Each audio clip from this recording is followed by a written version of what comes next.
já passou. Não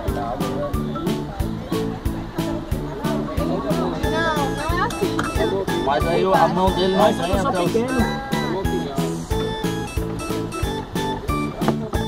Essa mão.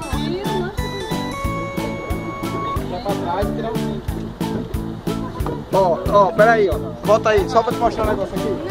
Mostra só a retirada do cinto aí, Igor.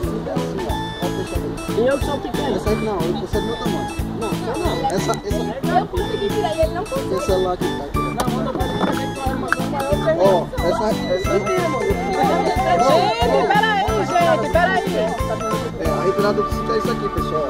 Isso aqui vocês vão pegar por trás, né? Aqui, ó. Vamos fazer isso aqui, o controle. A retirada do cinto é como? Vocês vão aqui por baixo, ó. Primeiro você chega lá, como ele é grande, você vai pegar lá. Você volta aqui, você tira o braço dele aqui, ó.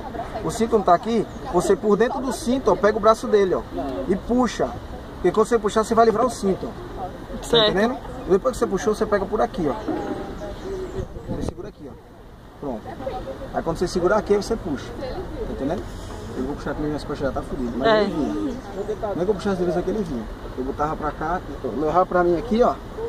E puxava ele. Tá entendendo? Eu acho que Rian Com essa mão que lá por trás eu só... desde o início eu Com essa achei outra você bota por dentro do cinto e puxa o braço dele. Minhas costas não vou fazer isso não. Eu amanhã não levanto. Hoje eu não posso fazer isso jamais. Primeiro controle cervical, Rian. Rian, controle. Eles que podiam fazer isso, Juan.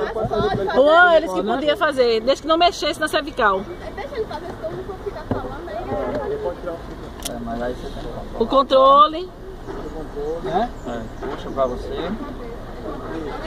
Tá certo. Aí você pega isso. Isso. Você não puxa, você puxa no braço.